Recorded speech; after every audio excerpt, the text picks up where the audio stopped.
Hi from me, Jared Epstein, and welcome to another episode of Simcha, a celebration of life. Kathy Robbins has always had art as a big part of her life. Today, we find out about her journey and latest artwork. Yochi Res is also back with sound, harmony and Kabbalah, but first up, Ilana Slamovitz has lived quite the life, and she's sharing it to raise funds for the empowerment NGO, the Amy Foundation. We check out this awesome event. So tonight we're very excited. This is a fundraiser. As any NPO, we have to make sure that we can bring in income. And so tonight is a partnership with Ilana Slamovitz, who's done an amazing documentary. Her life story is just phenomenal. And it just resonates with us because Ilana is about making change, making a difference through her dance, through her art. And that's what we're all about. When I turned 70, I had an incredibly amazing celebration party. So when I turned 80, I decided I've got to top this. And I thought, what a wonderful thing if I could make a little documentary film to take us through the journey of these 80 years of my career. So I set about looking for an editor, and I was very fortunate in finding Clarice. And then, whoops, COVID came and everything shut down and there was no more going to be a birthday celebration. Clarice and I had already started working on the film, and I thought to myself, you know what, let's carry on working on the documentary. So I've had this extraordinary opportunity to take a very deep look back at 80 years of life from a very different perspective. And as we started building this documentary, I started to realize that this is actually an extremely motivational movie. This is a movie to show people that the limitations are purely set by oneself. And if you can remove the concept of limitations in your life, there is no end to where you can go and what you can do and what you can achieve. And that's where this movie has now become. I'm using this film to offer it to an organization. The first one that I've offered it to is the Amy Foundation. So the Amy Foundation have embraced this, and we're using it as a fundraising event to raise money for this organization, including a silent auction of all the artwork that I've been doing over the time that I've been in lockdown. Creative people have a way sometimes of recognizing each other's souls pretty quickly. And if you see or sense another kindred creative soul, you very quickly are drawn to that person. And I knew Ilana simply as my stretch class instructor, but it came as no surprise to me to find out pretty quickly the range and experience of her creative life. Amy Foundation is a non-profit organization working to educate, develop and empower children from the challenged and vulnerable communities in after-school programs, in literacy, maths, drama, sport, music, and then also in the older kids from 18 to 35, teaching them a skill in hospitality, sewing, retail readiness, beauty, entrepreneurship. You know, we can't leave everything to government. We need business, government, and non-profits to be really making the change that we need. And these youngsters need Amy Foundation, because without us, they'd all be on the streets. We have 1,200 kids every day. And without us, they'd be into crime, drugs, violence, gangs, and dropping out of school. So we strive to make sure they go to school every day, they finish school, and they go on to a better life, either starting a new business, their own business, or getting employed. That's what we are there for. This exquisite stretch of beach, a climb, a scramble to reach. To this weathered, enchanted shore, I must come back, return once more, and take from nature what I find, those stones and bones and wizen weed, and things left out to go to seed, and create a picture of a different kind. I'm very proudly Jewish, but we weren't an Orthodox Jewish family. but very much steeped in the tradition and background of Judaism and the history of the Jews more than the practice of the dogma of, I mean, we celebrated the Chagim, of course, and all the Jewish holidays, but it wasn't that kind of a deeply Orthodox Jewish background. With each new commission that I received, there were always very different challenges that needed to be met in terms of the erection and assembling of the mural. And the Anglo-American building one was particularly interesting because I had to design a way to create the mural in large block areas, despite the fact that I was using only very small pieces, because the height of the ceiling was so extreme that it was not possible for me to work on scaffolding. I've always been painting and I've always been drawing, and I've had many exhibitions, mainly of my ceramic work, but also of the panels and murals. So this is a career that has been going on for over 60 years. It always has been a constant and ongoing challenge, and I've never not been working in some or other creative field. I've been extremely blessed in always being able to make a living out of things that I really love to do. So there's a continuous, ongoing feeding and motivating and passing on whatever it is that I've learned. I love to send it out there into the world and motivate others to be creative with me.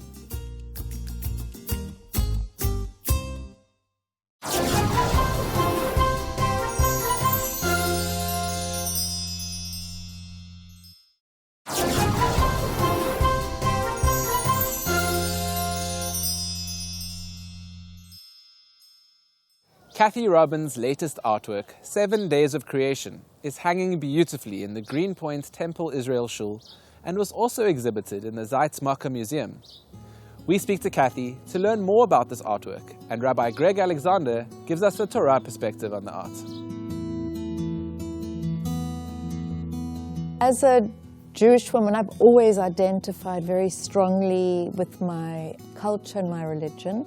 I grew up in a reform home, and I chose to get myself bat mitzvahed, and I joined Habonim. It wasn't part of my usual family background, but it's always been my journey. And I practice my Judaism in an inclusive way. I feel very strongly about it. As humans, it's this thing of separation, and that's where my work comes in. I've always worked also in development and education for many years, and any form of othering of people for me is abhorrent. So I think the same thing in religion, it needs to be an equity. So that's where we are today, sitting under the fabrics of this collaborative piece I worked with. We had these old Torah covers that were beautiful, they had some history to them, and we didn't just want to put them away in a cupboard. And I thought maybe there's an opportunity to create some kind of art installation. So I went to talk to Kathy, and in our conversations, she brought up the fact that there's this amazing collaborative group in the Eastern Cape, Kaiskama, who do these beautiful works, and we thought about what would be a way to create an artwork that would unify people, that it wasn't just about Judaism, but it was about universality. And so we thought, well, let's go back to the universal beginnings of the Torah, because not everyone thinks about this, but the Torah doesn't start with the story of Judaism. That comes in halfway through Genesis with Abraham and Sarah, but all of the generations before that are not Jewish, they're people. It's the story of humanity, it's the story of the creation of the world. So we said, let's go back to the creation of the world, talk universally, and say, what can we learn from the 7 days of creation? And can those be created in some beautiful physical way as an art installation? And that's where the idea came from, to focus in on the 7 days. My previous fabric work, I've worked very much with indigo, which is that's the color in our talit. I've worked with very thin fabrics, that whole thing of transparency, it's there but it's not there. So a lot of the feeling of what the intent had come from some of my previous work I'd done as well. Got to be something that can be rolled up like the Torahs, that it's light, that it can just move. And I think that's very much the essence, and also highlighting again, we're living in a world with so many displaced people. So our communities have always been displaced, but here we are looking at world communities getting displaced. And then we went into the 7 days, the creation. Myself with my collaborator, Kathy Stanley, who helped coordinate the embroiderers in the Eastern Cape. So she had worked for many years with them, with the group, and knows them well and knows the capabilities and when we can just let them just do their own thing. And that's really what a true collaboration is. It's not entirely, I wouldn't really call this my work. It's a collaboration. The first day for panel 1, for me, is very powerful. So first of all, just the color, that sort of powerful indigo blue, with these splashes of light that seem to radiate or shine or emanate out of the fabric. And that to me goes back to the beginning of the beginning. So, Bereshit bara Elohim et hashamayim ve'et haaretz, in the beginning of God's creating, there was the heavens and the earth, and there was tohu vavohu, there was chaos. It was unformed and unshaped, and God's voice hovered across the surface of the waters. There's this incredible mystical description of this primordial chaos, of this pre-created world. And I think that comes out beautifully and strikingly in that first fabric. And to me it says, life sometimes seems to be chaotic, but actually chaos is a necessary part of a creative process. There is a need for that chaos so that creation can take place. And that's all contained in that first day. In day 3, I'd brought along some shiny bits, and Sia, the one artist working on it, threw them out and said, no, I've got a better idea. We have a papsak foil lying all over. I'd like to, can we include that? I said, of course. And what he said, it really is reference to what we live with the poverty, with the alcoholism in our communities. And you know, we're looking at very, very ancient crafts of old tapestries, which people have been doing forever. And the aspect is about community. The other piece that made it so powerful for us was to think about the Abrahamic faiths, Judaism, Islam, Christianity. Was there some way that we could connect them in this artwork? And we thought about the fact that humans only get created at the end of the 6th day. So now human beings appear. And again, it's not a Jewish human being, it's a human being, Adam. And the end of the 6th day is just before Shabbat. God says, I'm done, I've created the world, it's all perfect, it's all good. Now I can rest. I'm done the work, now I can rest. And so we thought about that, and how would we picture Shabbat? How can we create the 7th day in a fabric? And so we put those two ideas together, and we thought about how visual sound is. You know, nowadays in the world that we look at, you can look at sound, and we thought, wouldn't it be amazing if we could get a Jewish, a Christian, and a Muslim prayer and have them physically, visually as a sound wave, and somehow knit those together. So which prayers would we use? So we thought, okay, Judaism. What's the most central prayer to Judaism? It's got to be the Shema. So the Shema says that the world seems so chaotic and so divided, and everything seems to be cut up into tiny pieces, but actually everything is one. God is one. Everything is unified, connected, interconnected. So we said, beautiful, let's use the Shema. What about Islam? We thought about the call to prayer. So we had a recording, and then what would be used for Christianity? So the Lord's Prayer is a central doctrinal prayer of Christianity, and let's use a recording of that. And with Kathy's son Gus's help, we got the three prayers visually printed out. So Kathy went to the Eastern Cape and worked with the embroiderers to see how they could weave the three sound waves together. So they used three different color threads for each of the different religions, and the prayers are woven together perfectly on the seventh day of the 7 days of fabric for Shabbat. So the coming together of Judaism, Islam and Christianity is brought together in that seventh day fabric. One of the key values that we have here at Temple Israel is that as a Jewish congregation, we need to be part of the environment around us and very much interacting with our interfaith partners has always been part of our history. From the founding days of Rabbi Dr. David Sherman and Bertha Sherman, interfaith work has always been part of what Temple Israel does. So our hope with this installation, and especially with that seventh day piece that has the Jewish and Christian and Muslim prayers, is that this will be an opportunity for us to host, for example, an evening of interfaith music, where different faiths can share some of their sacred sounds together. Maybe we can have conversations, debates, discussions in the space. We're hoping that that seventh day fabric will inspire us to be able to reach out all the more so to other religions and other religious leaders and communities in Cape Town.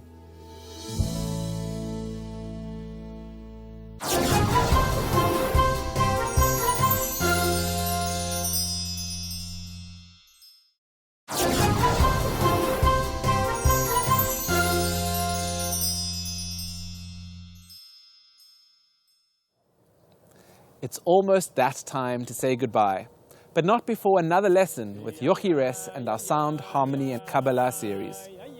This week, we learn about deeper states of consciousness in Kabbalah.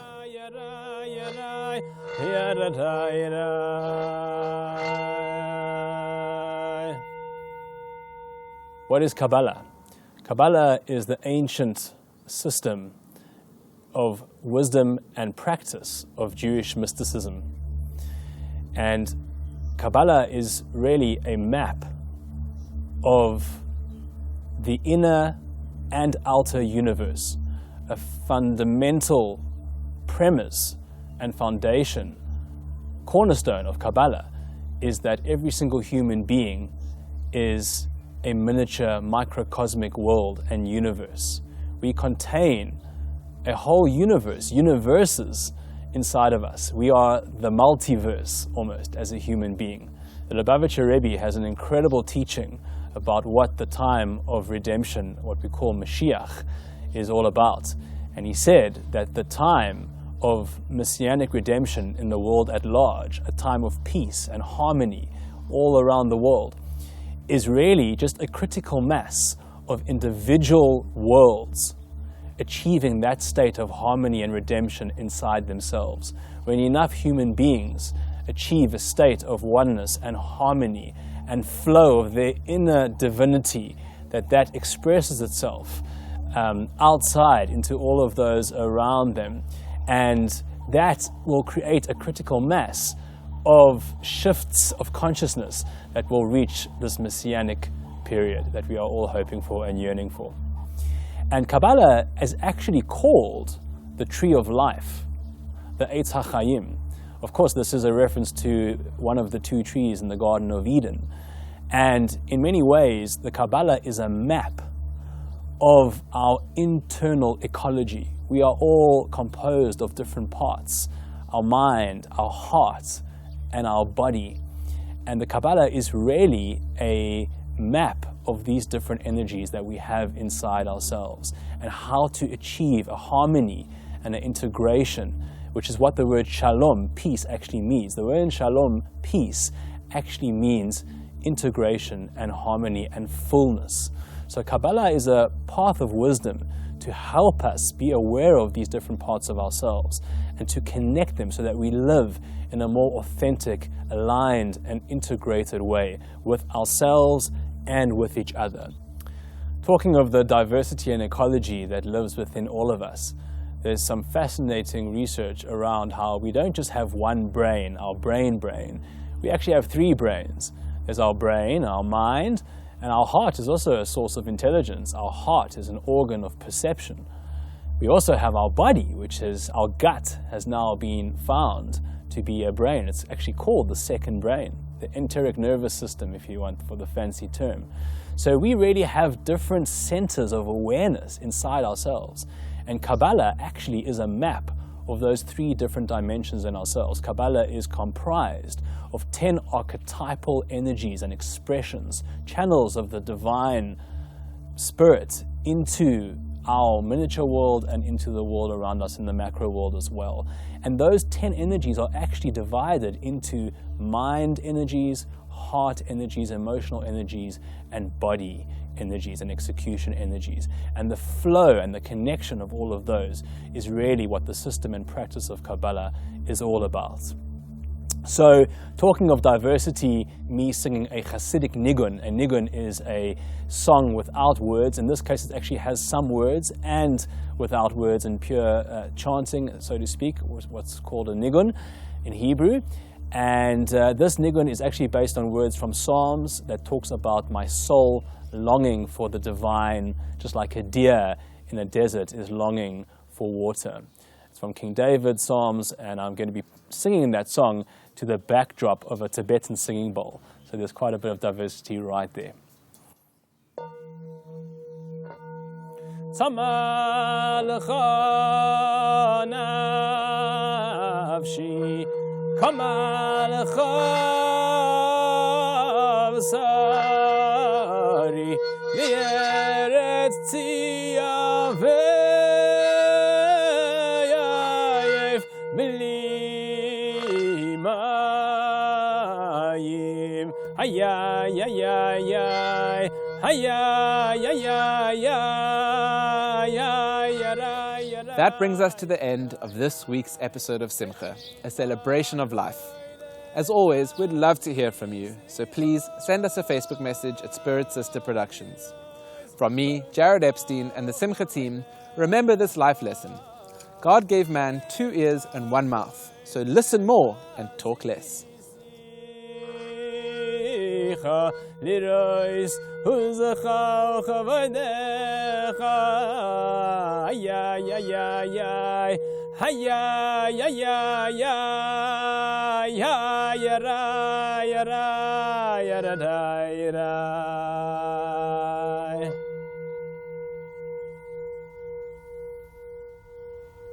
That was a nigun tune from the founder of the Chabad Lubavitch dynasty of Hasidic masters, known as Rabbi Shneir Zalman of Liadi, or called the Alter Rebbe.